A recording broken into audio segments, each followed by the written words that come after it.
Assalamualaikum warahmatullahi wabarakatuh. Waalaikumsalam warahmatullahi wabarakatuh. Nabi Mustafa Muhammad sallallahu alaihi wasallam ala alihi wa ashabihi wa tabi'in wal hadrati jami'il muslimin wal muslimat wal mu'minin wal mu'minat ala ayyi ibnu al masyayikhina sallallahu alaihi wasallam.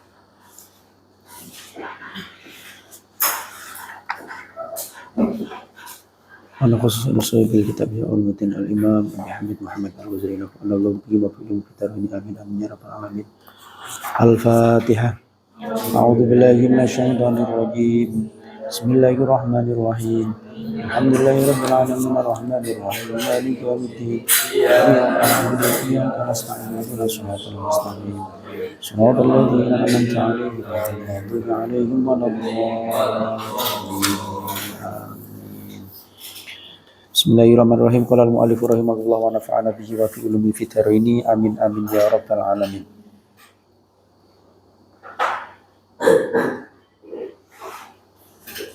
Al ilmu ay hadza utawi iki iku al ilmu sifat al ilmu. Maknane ngaweruhi. Al ilmu ay hadza tegese utawi iki iku al ilmu sifat al ilmu utawa ngaweruhi. Wa annahu lan sak temene Gusti Allah. Wa annahu lan sak temene Gusti Allah iku alimun zat kang ngaweruhi. Iku alimun zat kang ngaweruhi bijami'il ma'lumati kelawan sekabehane pira-pira perkara kang den kaweruhi.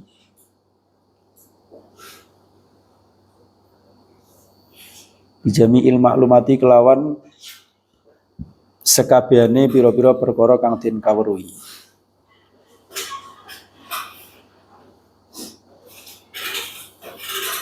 Muhitun tur dat kang nglimputi, muhitun tur dat kang nglimputi, muhitun tur dat kang nglimputi apa ilmuhu ilmune Gusti Allah. Bima kelawan barang yajri kang lumaku apa ma, yajri kang lumaku apa ma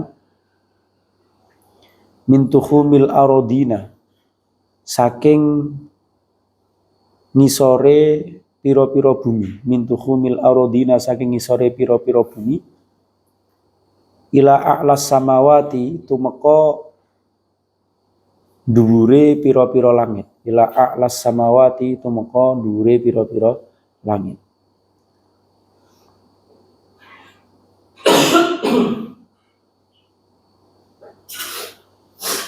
Layak zubu ora samar, layak zubu ora samar an ilmihi saking ilmune Allah, an ilmihi saking ilmune Allah apa sing ora samar mithqalu dzarratin sak bobote dzarrah, apa mithqalu dzarratin sak bobote dzarrah.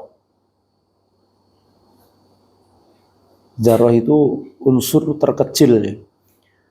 Ada yang memberikan makna itu dzarrah itu wiji sawi, sawi itu sangat kecil sekali.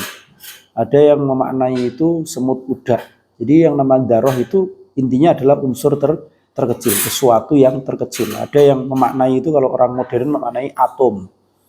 Atom itu kan senyawa yang sudah tidak bisa dibagi-bagi lagi, senyawa terkecil sampai tidak bisa dibagi-bagi lagi, itu namanya kan atom. Jadi intinya dzarrah itu adalah iktibar atau penggambaran terhadap sesuatu yang sangat kecil, yang sangat lembut sekali. Apa mithqalu dzarratin sak bobote dzarrah fil ardi ing dalem bumi, fil ardi ing dalem bumi, wala fis sama ilan ora samar ing dalem langit. Wala fis sama ilan ora samar ing dalem langit.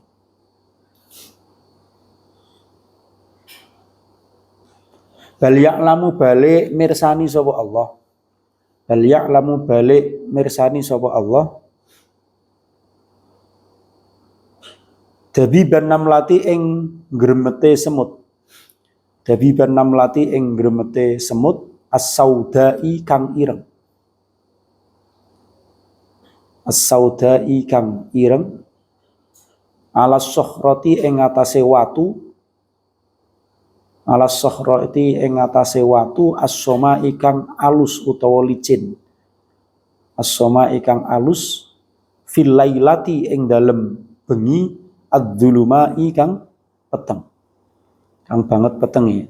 Fil lailati ing dalem bengi ad-dzuluma ikang banget petengi.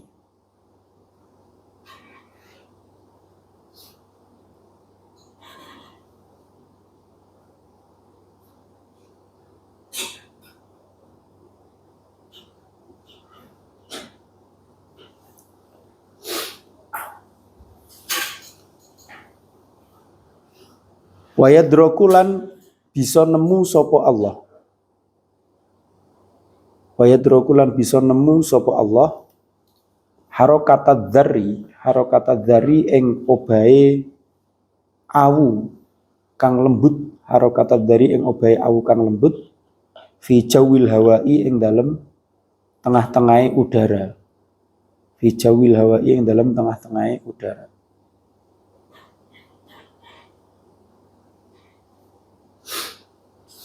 Wayak lamulan pirsa sapa Allah. Wayak lamulan pirsa sapa Allah asirra ing perkara rahasia. Asirra ing perkara rahasia wa akhfalan perkara kang samar.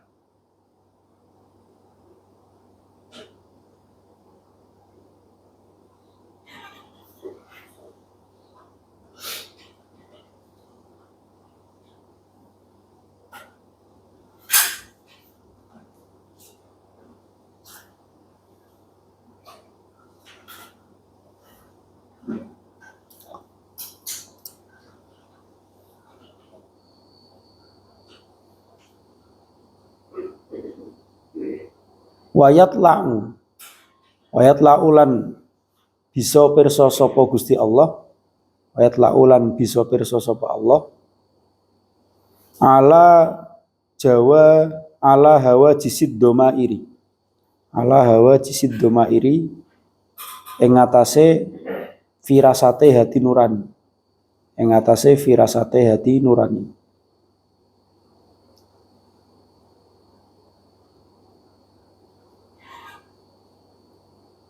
Waharokatil khawatiri lan pira-pira obahe krenteke ati. Waharokatil khawatiri lan pira-pira krenteke obahe krenteke ati. Wa khafayatis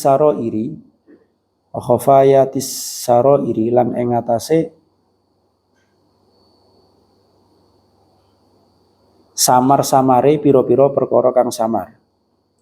Nyatase samar-samare pira-pira perkara kang samar. Bi ilmin kelawan ilmu qadimin kang dingin. Bi ilmin kelawan ilmu qadimin kang dingin. Azaliyin kang bangsa azali.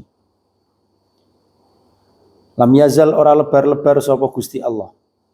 Lam yazal ora lebar-lebar sapa Gusti Allah iku mausufan persifatan bihi kelawan ilmin fi azalil azali ing dalem azaline pira-pira zaman azali. Fi azalil azali ing dalem azaline pira-pira zaman azali. Labi ilmin ora kelawan ilmu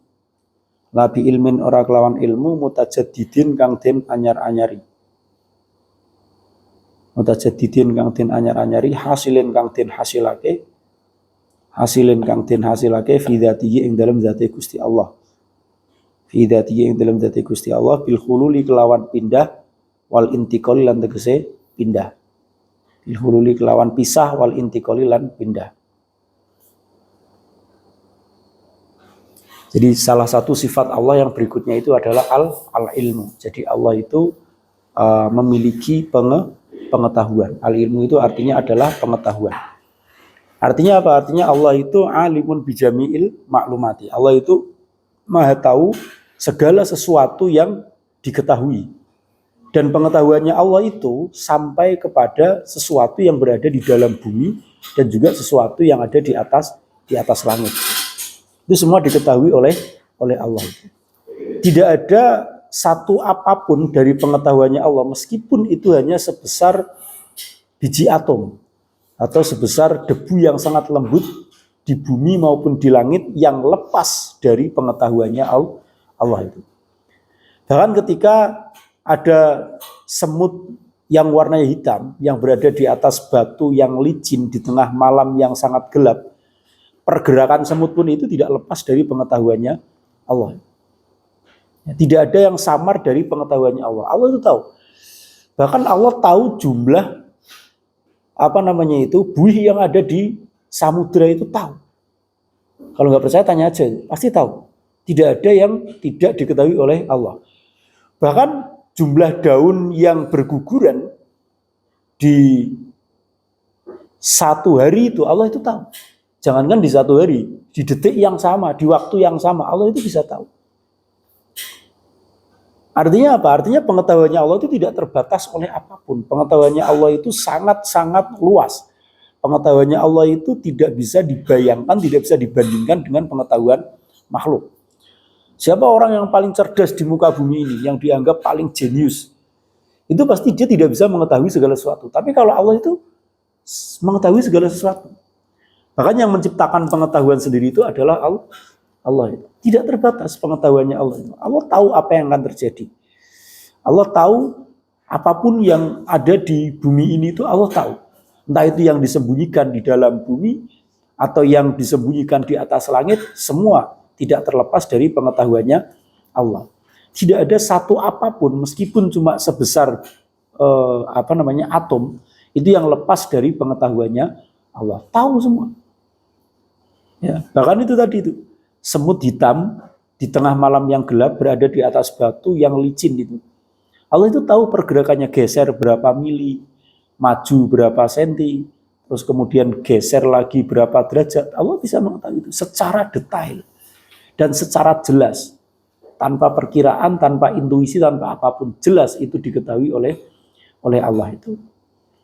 Maka Allah itu alimun, maha mengetahui. Maka kalau kalian ingin menjadi orang yang alim, dekatlah dengan zat yang mengetahui. Jangan hanya mengandalkan belajar saja. Belajar penting, itu bentuk usaha kita. Tapi agar kita itu diberikan ilmu, maka kita harus mendekatkan diri kepada zat yang memiliki ilmu.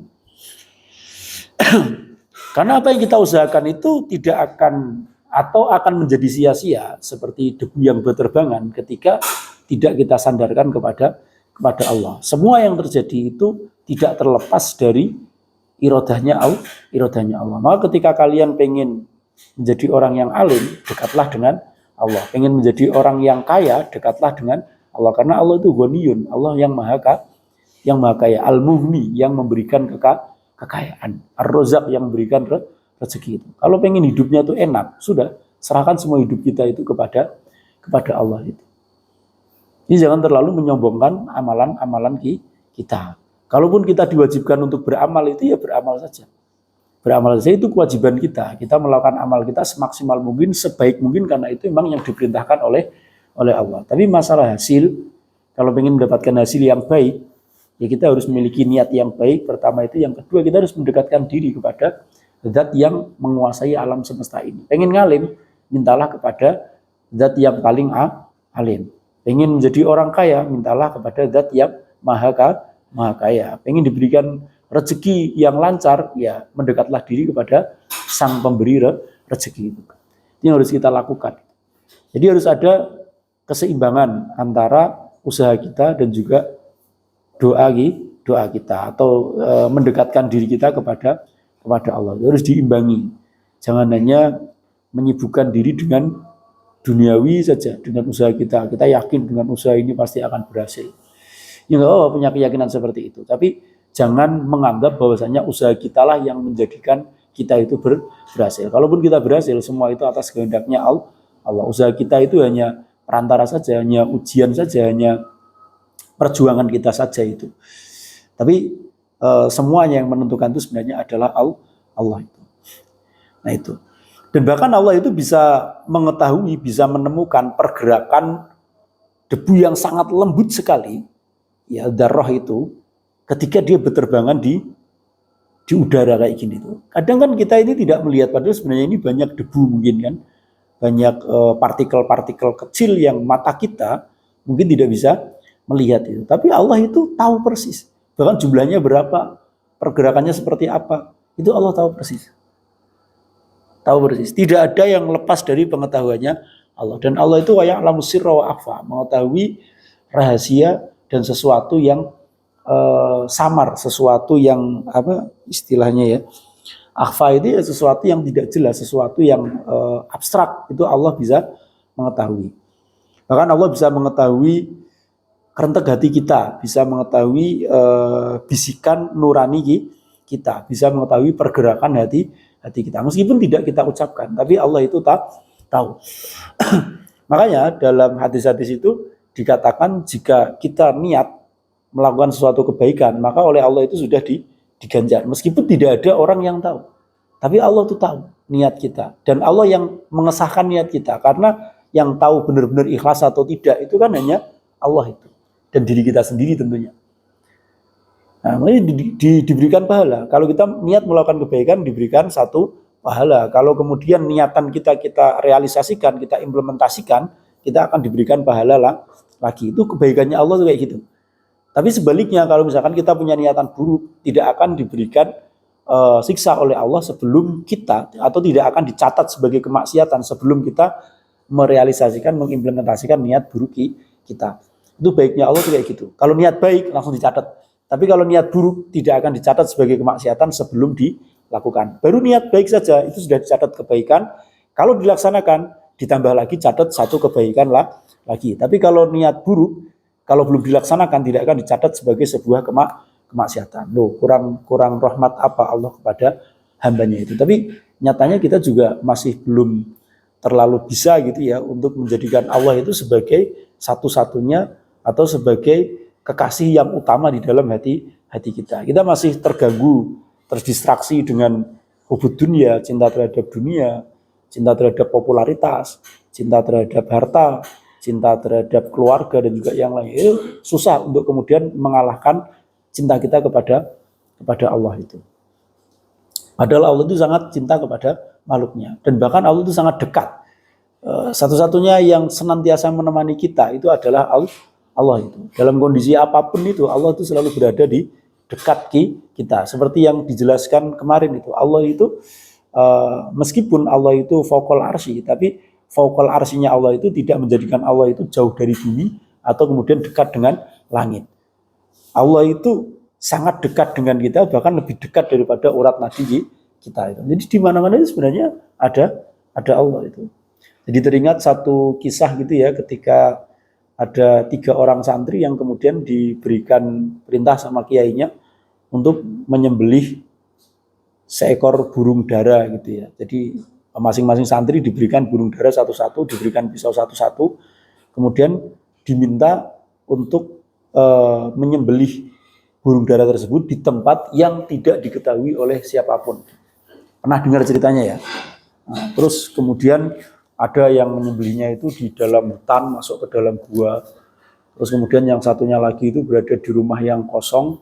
Terus di situ ada kamar, masuk kamar. Di kamar ada ruangan rahasia, masuk ke situ. Terus kemudian potong burung daranya. Terus kemudian setelah waktu yang ditentukan kembali. Nah, santri ketiga ini masih kembali dengan membawa burung dara yang tidak terpotong, masih hidup. Pisaunya belum berlumuran darah itu.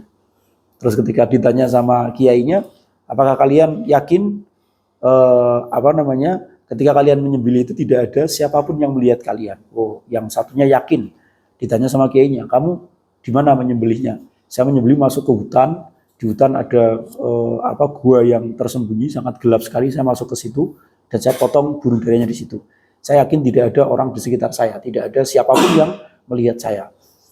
Terus yang satunya lagi di mana? Saya menyembelih di satu rumah kosong. Dan ketika saya masuk ke situ, saya yakin tidak ada yang mengawasi saya.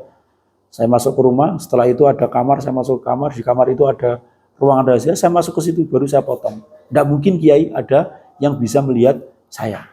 Terus yang ketiga ini ditanya, loh kok kamu belum potong, apakah kamu tidak menemukan satu tempat pun di sekitar sini, atau bahkan di dunia ini tuh, yang bisa tidak terlihat oleh siapapun?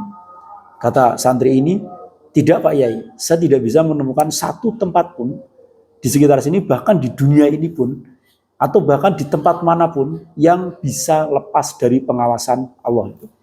Yang lepas dari pengetahuannya Allah, yang lepas dari penglihatannya Allah itu. Wah, terus akhirnya yang kedua santri yang awal ini itu terpukul gitu ya dengan jawaban santri yang ketiga ini. Ternyata mereka itu terlalu mengikuti hawa nafsu, mereka terlalu sombong kalau mereka itu tidak ingat kalau ada Allah yang senantiasa mengawasi dan mengetahui perbuatan mereka. Saking excitednya gitu ya ketika diberikan perintah sama Pak Yainya, apalagi diiming-imingi yang bisa berhasil akan mendapatkan hadiah. Jadi karena hadiah itulah hatinya terganggu itu. Jadi tidak ingat kepada Allah. Itu gambaran kita pada umumnya tuh kayak gitu. Ya, gambaran kita pada umumnya kayak gitu. Kalau excited, kalau punya rasa senang itu biasanya lupa sama Allah. Maka kenapa terkadang kita sering diberikan masalah oleh Allah supaya kita ingat sama Allah. Kalau kita sedang punya masalah itu kan kita deket banget dengan Allah gitu kan. Rajin sholatnya gitu kan. Nah, coba kalau kalian sedang ada masalah gitu ya, entah punya hutang atau apapun itu. Maka kelakarnya Gus Bah itu ya ketika dalam salah satu ceramahnya itu, beliau itu bilang, saya itu pernah diijayai sama Bapak, kata Gus Bah itu, sama Mbah Nur Salim itu. Kalau menyuruh orang untuk wiridan itu akan sangat sulit sekali. Nyuruh orang untuk wiridan, untuk dzikir kepada Allah itu akan sangat sulit sekali itu. Maka doakan saja mereka itu punya banyak hutang atau punya permasalahan. Orang kalau punya hutang, punya permasalahan itu dzikirnya itu jadi kencang. Zikirnya itu jadi kuat itu. Nah, orang sekarang itu kayak gitu. Makanya kalau disarankan untuk zikir wiridan itu susah. Kecuali mereka punya permasalahan. Kalau punya permasalahan nggak usah disuruh zikir, mereka zikir dan bahkan mereka mencari ijazah. Saya harus baca apa supaya permasalahan saya itu selesai. Saya punya banyak hutang, saya harus mengamalkan apa supaya hutang saya itu selesai. Dagang saya baru tidak lancar. Gimana supaya dagangan saya itu lancar? Saya harus melafalkan apa? Saya harus membaca surat apa? Berapa kali? Itu biasanya orang-orang yang zikir itu ketika mereka diuji masalah oleh Allah. Tapi ketika nanti mereka itu mendapatkan nikmat, mereka akan kembali lupa kepada Allah. Itulah karakter manusia. Hatinya itu mudah sekali terganggu. Sama seperti dua santri ini tadi. Ketika diperintahkan oleh kiainya sudah, dia tertutup tuh, karena ada perintah dari Pak Yai, hatinya tertutup. Pokoknya dia tidak ingat lagi sama Allah. Apalagi dijanjikan oleh Pak Yainya yang berhasil nanti akan mendapatkan hadiah dari saya. Oh, ini tambah excited lagi. Sehingga dia lupa, mereka lupa kalau ada Allah. Kalau ada Tuhan yang senantiasa mengetahui gerak-gerik kita, yang senantiasa mengawasi kita. Maka ketika santri yang ketiga itu menjelaskan, baru mereka itu tersadar, oh iya, ternyata ada Tuhan Allah, ada Allah yang tahu apapun yang kita perbuat itu. Nah, itu salah satu analogi, salah satu cerita yang sering diceritakan bahwasanya untuk memberikan pemahaman kepada kita, apapun yang kita lakukan, dimanapun kita melakukannya, tidak akan terlepas dari pengawasan Allah. Kita nanti ketika di akhirat itu mungkin kayak semacam diperlihatkan CCTV, itu yang kamu lakukan dan juga yang lainnya. Kita akan tahu semua. Tidak ada yang lepas dari pengawasan Allah. Jangankan Allah itu, makhluknya saja itu bisa kok merekam dengan rekaman seperti itu. Itu pernah mendengarkan satu buah cerita horor, salah satu cerita horor di Gunung Salak. Ada beberapa orang pendaki yang melakukan pendakian di tengah jalan, mereka mendirikan tenda, terus kemudian turun hujan badai itu. Nah, ternyata pendirian tenda mereka itu berada di jalur air. Nah, karena hujan sangat deras sekali, akhirnya air itu turun sampai menyapu tenda mereka itu. Ya, seorang-orang yang tersapu. Ada kayak semacam banjir bandang datang dari puncak itu. Terus kemudian ada salah seorang itu yang selamat. Ada salah satu seorang selamat. Anehnya dia itu terbangun, terus kemudian dia kayak semacam berada di salah satu tempat yang asing.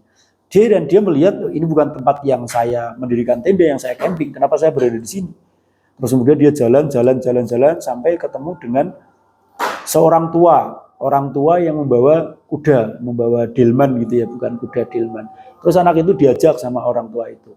Setelah diajak, dia kayak semacam diajak di sebuah perkampungan gitu kan, di sebuah perkampungan.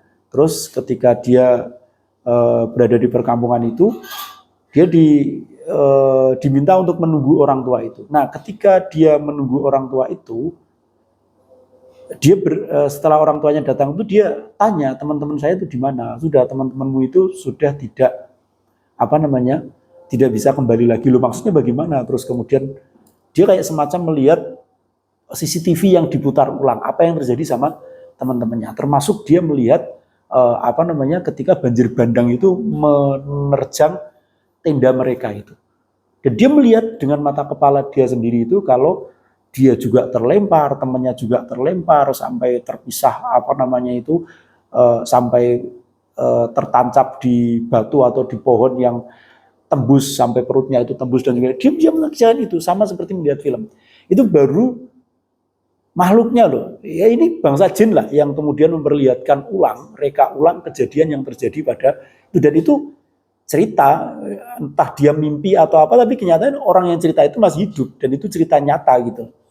Orang hidup tuh. Akhirnya dia itu tersesat gitu kan. Ternyata dia itu ditemukan itu tidak di Gunung Salak, tapi dia itu ditemukan di mana gitu. Tiba-tiba dia itu kayak semacam suruh keluar dari kampung itu, keluar. Setelah keluar dia ketemu sama seorang perempuan, terus kemudian dia jalan sama perempuan itu, terus kemudian dia melihat ada orang-orang yang sedang ngecamp di situ tuh, banyak orang-orang ngecamp, terus dia minta tolong. Berarti ternyata dia hilang sudah 1 minggu. Dicari sama tim SAR itu di gunung itu enggak ada, tapi ketemunya di gunung yang lain itu. Nah, kalau di Indonesia kan cita-cita mistis itu banyak itu. Artinya apa? Artinya di sini makhluknya saja itu mampu untuk memutar reka ulang apa yang terjadi. Apalagi Allah itu sangat-sangat mampu. Ketika nanti kita pengen bantah dan juga yang lainnya, nggak usah bantah, lihat sendiri tuh rekamanmu tuh kayak gini.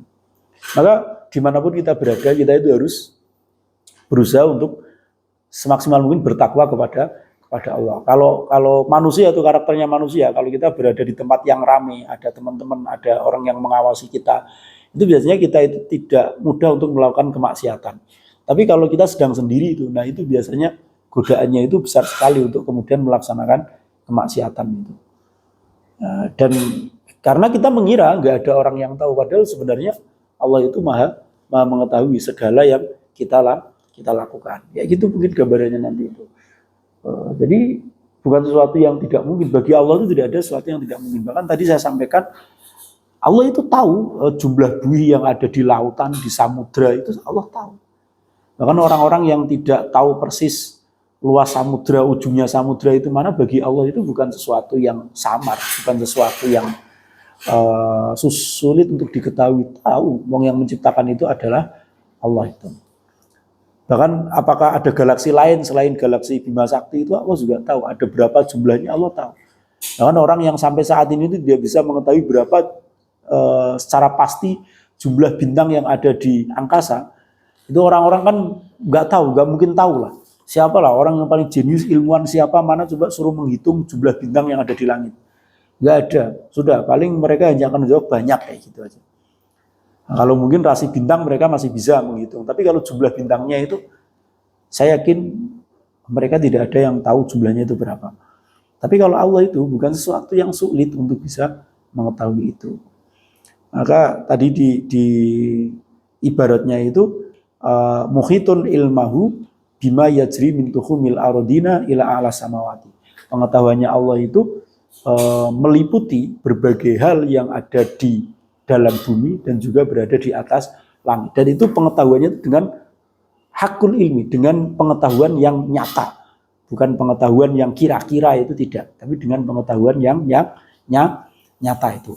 Dan pengetahuannya Allah itu diketahui dengan ilmin qadimin, dengan ilmu yang qadim, yang azali.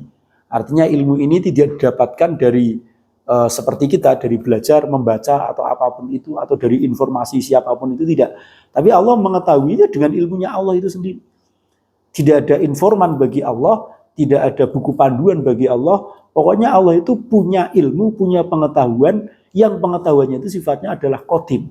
Tidak berasal dari tidak tahu, terus kemudian baru tahu, tidak. Tapi benar-benar qadim, tahu. Ketika zatnya Allah itu ada, ilmu itu juga ada.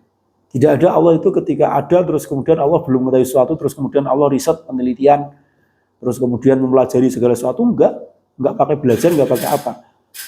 Ilmunya Allah itu melekat pada zatnya Allah. Jadi bersamaan dengan zatnya Allah itu ilmunya Allah itu melekat. Maka Allah itu punya sifat selain al-ilmu itu adalah alimun. Allah itu aliman, kaunuhu aliman. Jadi zatnya Allah itu adalah pengetahuan itu sendiri. Kalau kita kan ketika ditanya apakah kamu mengetahui, ya saya mengetahui. Terus dengan apa kamu mengetahui? Kita mengetahui dengan akal. Maka sifat kita itu bukan aliman. Yang aliman itu adalah hati dan juga akal kita. Kita ya manusia, sifatnya bukan aliman. Ketika akal kita dihilangkan itu, dirampas oleh Allah itu, misalkan orang yang ODGJ atau orang yang gagal otak itu, maka kita sudah tidak bisa mengetahui apa-apa. Tapi kalau bagi Allah enggak seperti itu. Allah mengetahui tidak dengan menggunakan hati, tidak menggunakan pikiran, tapi zatnya Allah sendiri itu adalah maha mengetahui. Zatnya Allah itu adalah aliman itu. Maka sifat Allah itu kaunuhu aliman.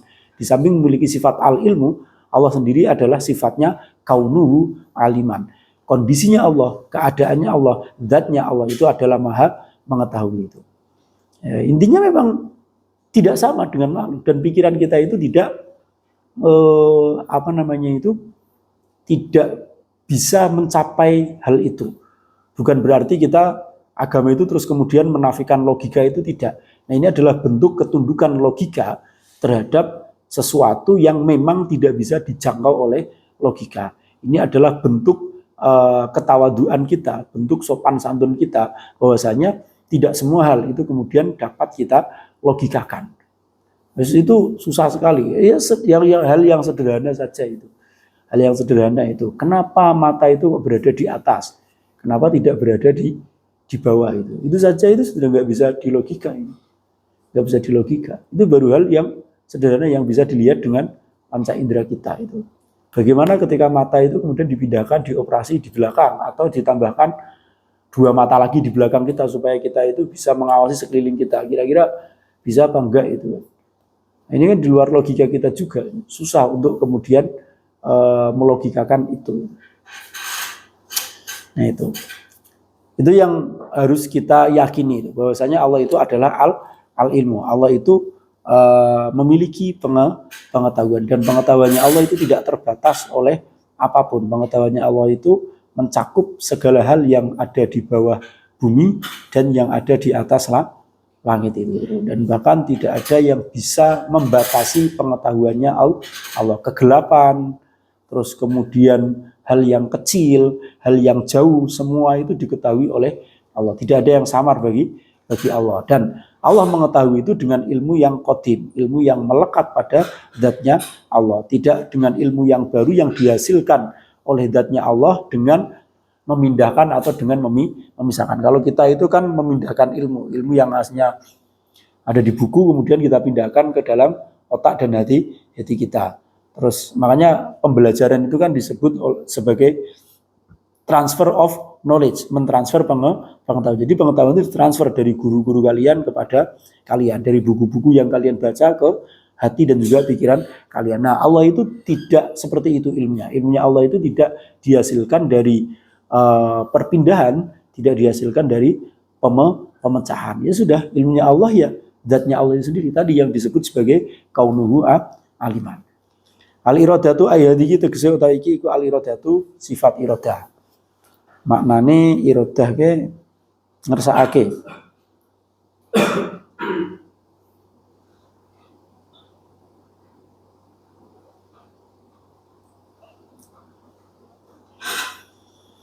Warna hulan saat temene Gusti Allah.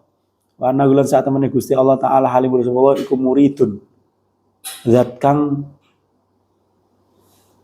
ngersakake. Iku muridun zat kang ngersakake lil kainati maring pira-pira perkara kang ana. Lil kainati maring pira-pira perkara kang ana utawa perkara kang wujud.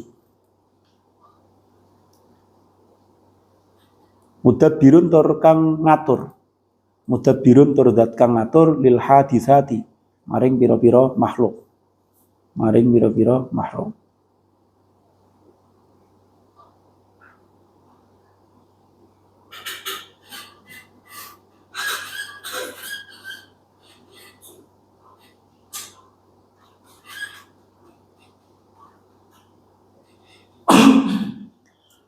Fala yajri mongko ora lumaku.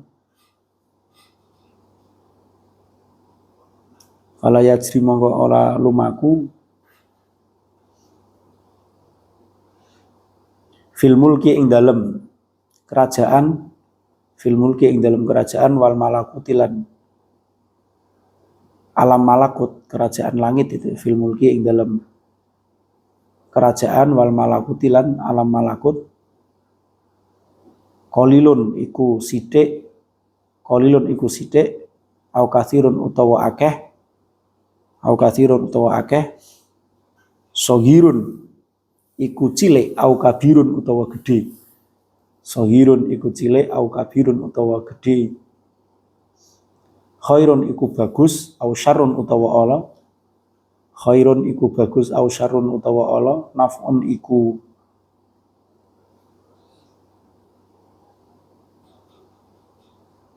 manfaati au dorun utawa bahayani. Naf'un iku manfaati au dorun utawa bahayani. Imanun iku rupa iman au kufrun utawa kufur. Imanun rupa iman au kufrun utawa rupa kufur.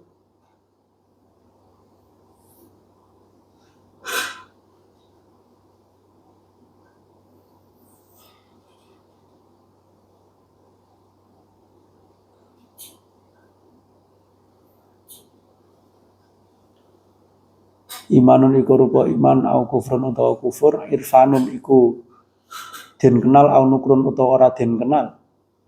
Irfanun iku den kenal au nukrun utawa ora den kenal. Irfanun itu ya bisa diartikan makrifat itu ya, makrifat itu berarti khusus. Irfanun iku khusus au nukrun utawa umum.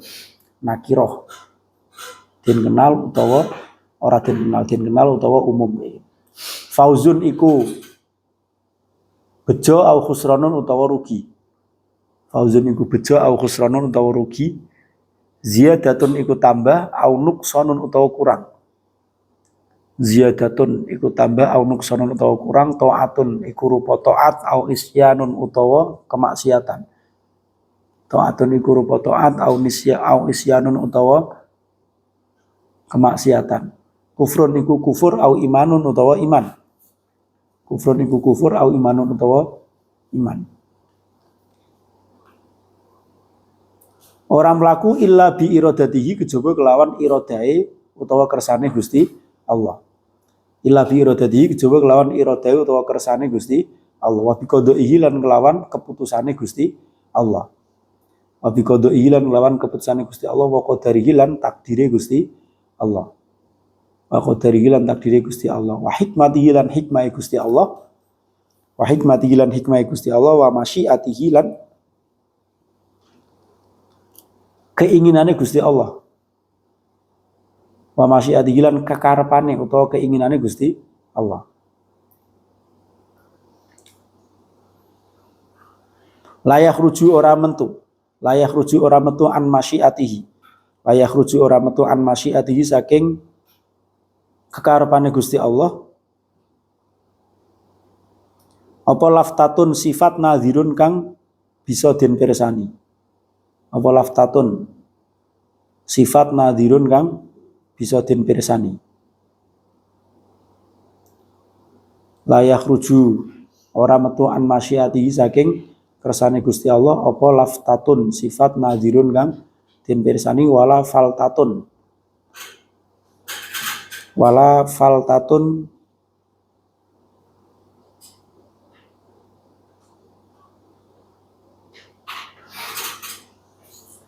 utawa wala faltatu khotirin lan ora kerentek kang tiba-tiba, lan ora kerentek ati kang tiba-tiba.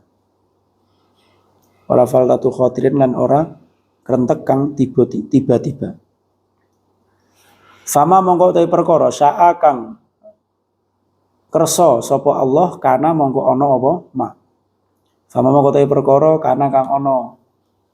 Fama mongko utawi perkara syaa kang kersa sapa Gusti Allah kana mongko ana apa ma. Wamalan perkara lam yasha kang ora kersa sapa Allah lam yakun mongko ora bakal ana apa ma. Amalan perkara lam yasak kang ora kersa sapa Gusti Allah lam yakun mongko ora bakal ana apa ma.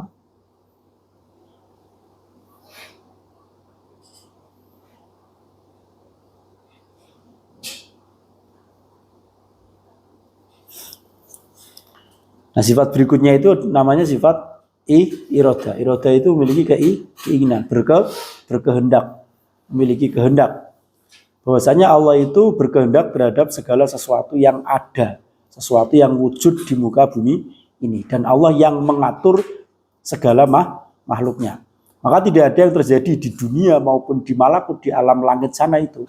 Baik itu kecil, besar, sedikit, banyak, kebaikan atau keburukan, kemanfaatan atau mara bahaya, keimanan, kekufuran, sesuatu yang sifatnya khusus ataupun umum, keberuntungan atau kerugian, tambah atau kurang, taat atau maksiat, kufur atau iman. Semua itu tidak terlepas dari irodahnya Allah.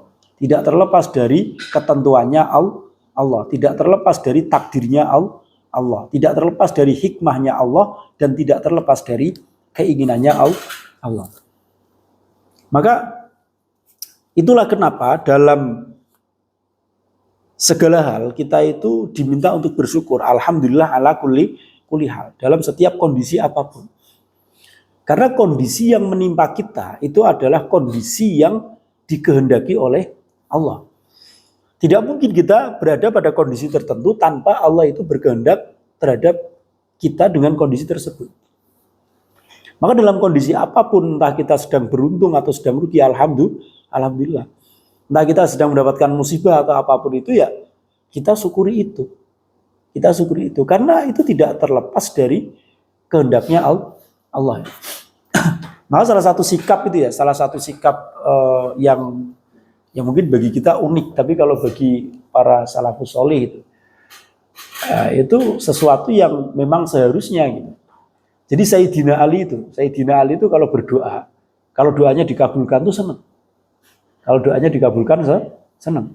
Tapi kalau doanya tidak dikabulkan, itu tambah senang. Kenapa kok seperti itu? Karena kalau doanya itu dikabulkan, berarti misalkan Sayyidina Ali, misal pengen punya mobil, terus kemudian punya mobil nih, senang karena pengen sesuatu, doa sama Allah dikabulkan oleh Allah. Tapi itu kan takutnya itu adalah bukan kehendaknya Allah, tapi kehendaknya Sayyidina Ali. Karena beliau berdoa minta mobil. Bisa jadi Allah itu sebenarnya belum pengen membelikan mobil. Tapi karena doanya itu, akhirnya oleh Allah itu diberikan mobil itu. Jadi Sayyidina Ali merasa mobil yang datang kepada saya, ini contoh ya, kalau zaman dulu nggak ada mobil, ini contoh. Berarti apa yang saya doakan ketika dikabulkan, bisa jadi itu adalah karena kehendakku, bukan kehendaknya Allah. Maka ketika Sayyidina Ali doanya itu tidak dikabulkan, Sayyidina Ali tambah senang. Berarti apa? Berarti kondisi seperti inilah kondisi yang dikehendaki oleh Allah. Karena tidak sesuai dengan keinginan saya. Kalau tidak dengan keinginan saya, berarti ini adalah keinginannya Allah itu. Nah, kita bisa nggak kayak gitu? Ya doa nak dikabulkan senang. Bahkan kita nuntut sama Allah supaya doa kita itu dikabulkan kan kayak gitu. Piye carane? Dengan berbagai macam cara, dengan berbagai macam pendekatan. Tapi kalau orang-orang solih, kalau orang-orang yang dekat dengan Allah itu, yang paham tentang sifat-sifatnya Allah, beliau-beliau itu justru kalau doanya itu dikabulkan, ya senang. Tapi kalau tidak dikabulkan, lebih senang. Karena kalau doanya itu tidak dikabulkan, ya otomatis yang terjadi pada dirinya itu murni kehendaknya Allah, tidak ada campur tangan dari keinginan kita. Kalau doa dikabulkan itu kan bisa jadi sih itu memang kehendaknya Allah mau memberikan mobil kepada kita. Tapi karena tadi ada intervensi doa kita jadi kayak semacam berpikir, jangan-jangan karena saya berdoa ini kemudian Allah memberikan ini kepada saya itu. Itu sifat orang berdoa. Jadi dalam kondisi apapun itu kita harus bersyukur. Doanya dikabulkan ya bersyukur, tidak dikabulkan juga bersyukur. Tidak dikabulkan, bukan kalau tidak dikabulkan terus kemudian kita bersulo sama Allah atau kita itu agak menggerutu sama Allah itu ya. Harusnya tidak seperti itu.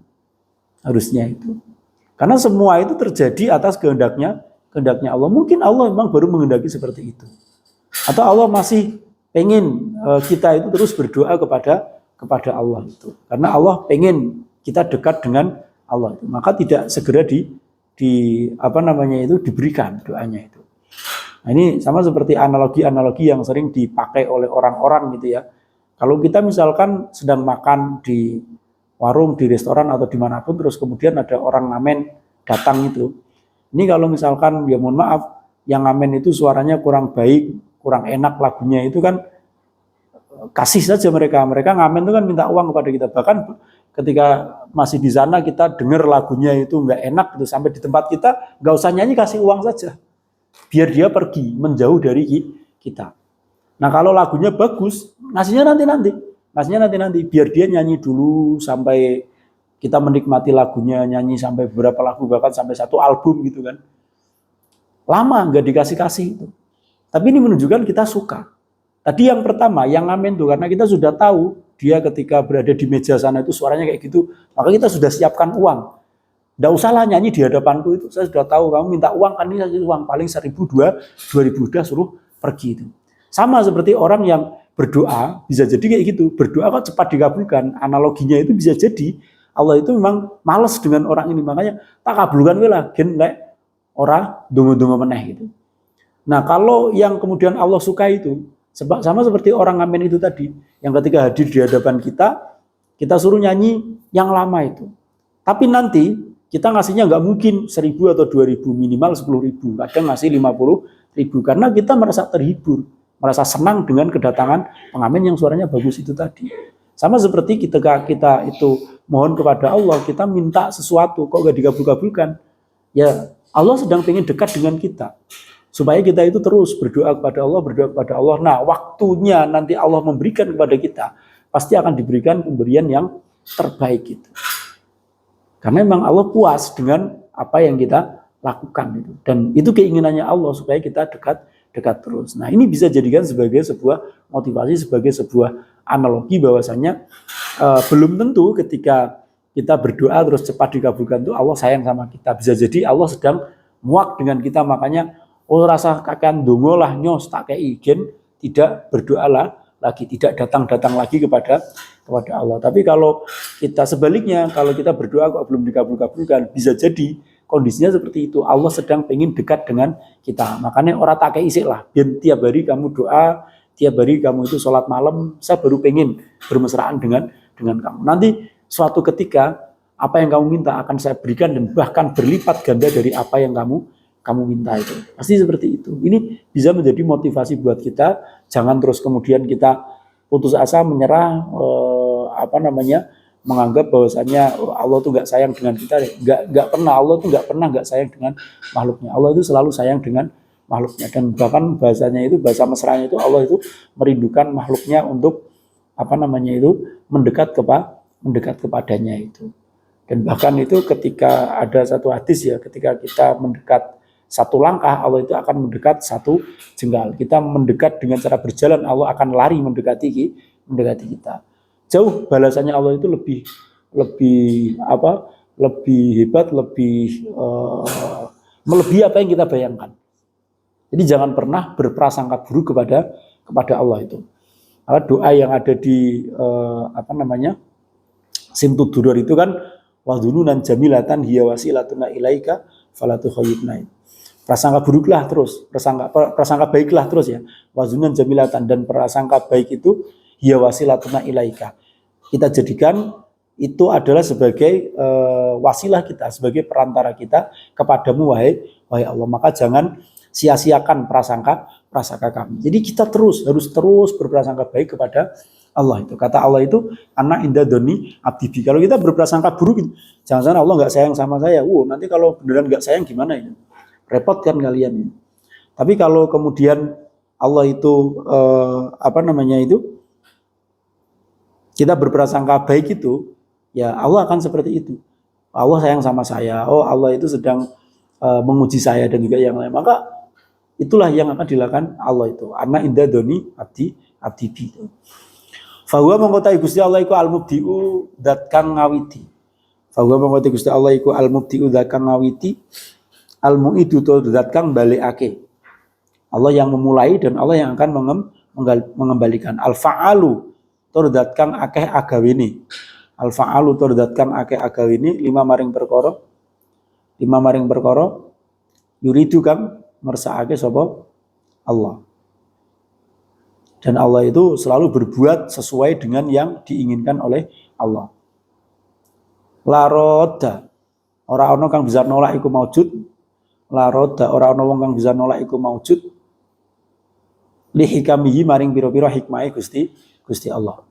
Li hikamihi maring pira-pira hikmahe Gusti Allah. Wala muaqibalan ora ana kang bisa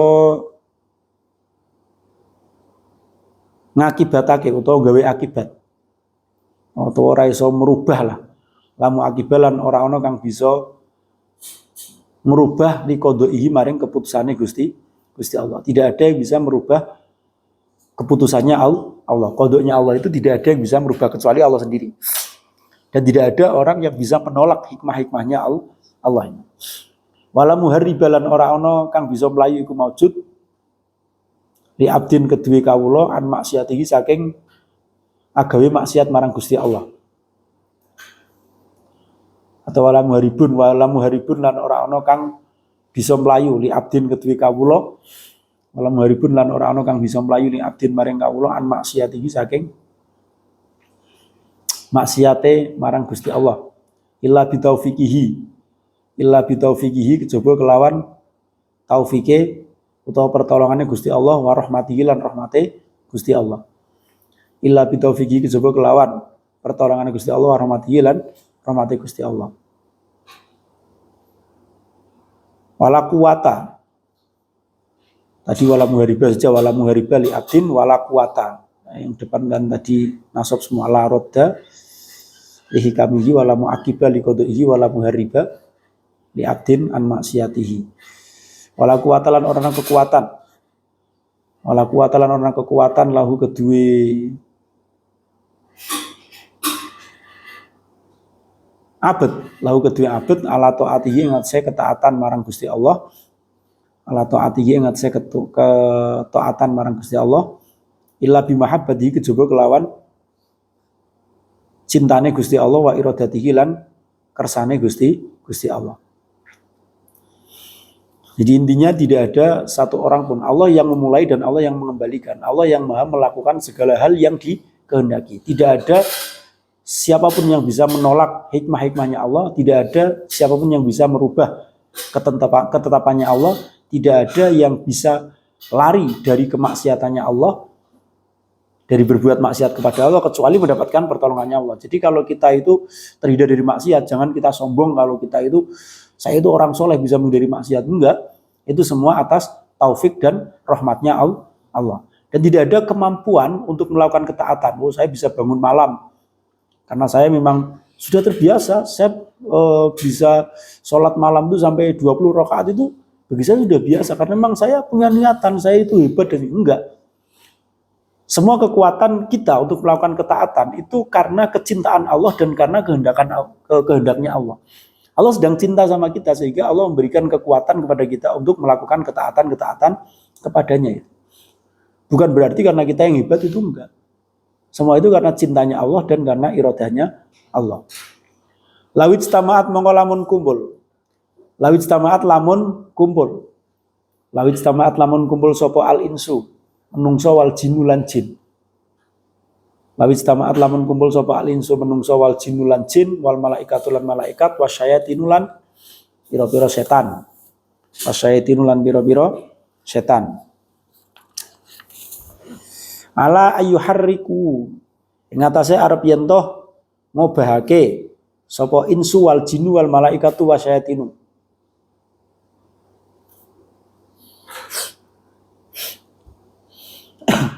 Ala ayyuhariku ing atase arep yen to ngobahake sapa al insu wal jinnu wal malaikatu wasyayatinu fil alami ing dalem ikilah alam. Fil alami ing dalem alam ngobahake dzarratan ing sak wiji sawi. Dzarratan ing sak wiji sawi. Au yusakinu utawa au ayas yuhariku yusakin au yusakinu utawa arep yen to ngantengake sapa al insu wal jinnu ha ing dzarrah.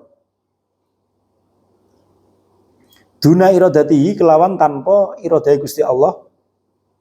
Duna iradatihi kelawan tanpa iradai Gusti Allah wa masyiatihi lan kersane Gusti Allah. Wa masyiatihi lan kersane Gusti Allah, la ajizu yakti bakal apes sapa al insu wal jinnu wal malaikatu wasyaitinu. La ajizu yakti bakal atau la ajizu yakti padha apes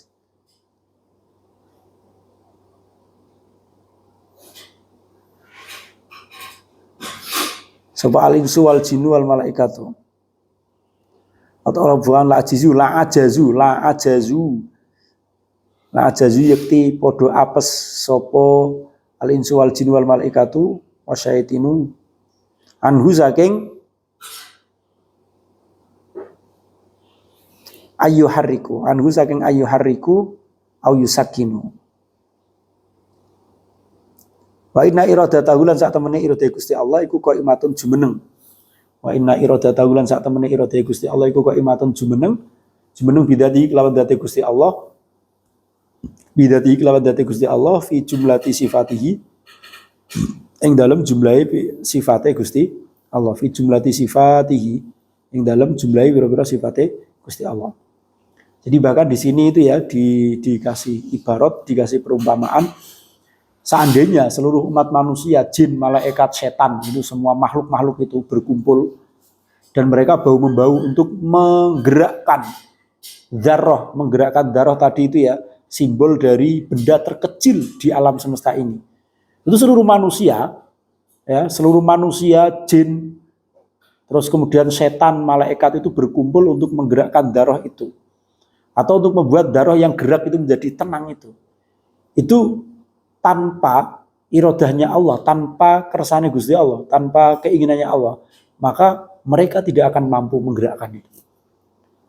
Itu. Maka ketika kita berbicara misalkan membahas tentang saya tidak disukai orang, jangan-jangan nanti saya kena santet dan juga yang lainnya. Loh, kalau Allah tidak menghendaki, kalau kita dekat dengan Allah, kita percaya sama Allah, Allah tidak menghendaki, ya kita tidak akan terkena apa-apa. Yang penting kita itu positive thinking aja, percaya dengan hal kayak gitu, tapi kita juga mendekatkan diri terus kepada Allah, minta perlindungan dari berbagai macam hal yang buruk yang terjadi kepada kita. Pasti akan terlindungi oleh Allah. Nah ini perumpamaannya ini. Kalau seluruh manusia, jin, malaikat, setan itu berkumpul untuk menggerakkan atau untuk menenangkan satu biji darah saja itu tidak akan mampu tanpa irodahnya Allah. Mana mungkin kayak gitu? Iya, cerita baru kelinding saja itu kan makhluknya Allah. Yang kemudian menancapkan lidi, itu saja tidak ada yang bisa mencabutnya kecuali baru kelinding. Masa Allah nggak bisa melakukan hal semacam itu? Itu baru kelinding, cuma siluman kan di situ itu dia itu. Perwujudan dari ular besar itu kan baru kelinding yang kemudian dia menancapkan duri, diminta orang-orang mencabutnya itu dia bisa mencabutnya. Itu baru kelinding. Orang bisa berbuat seperti itu, makhluk bisa berbuat seperti itu, apalagi ketika Allah itu. Maka ketika seluruh manusia itu bersatu kekuatannya, bahkan dibantu jin, dibantu setan, dibantu malaikat, disuruh menggerakkan darah di muka bumi ini, atau darah itu bergerak gitu, terus kemudian disuruh untuk menenangkan, tidak ada yang mampu kalau Allah tidak berkehendak itu. Lam yazal kadzalika mausufan wallahu a'lam bishawab. Terima kasih. Assalamualaikum warahmatullahi wabarakatuh. Waalaikumsalam warahmatullahi wabarakatuh.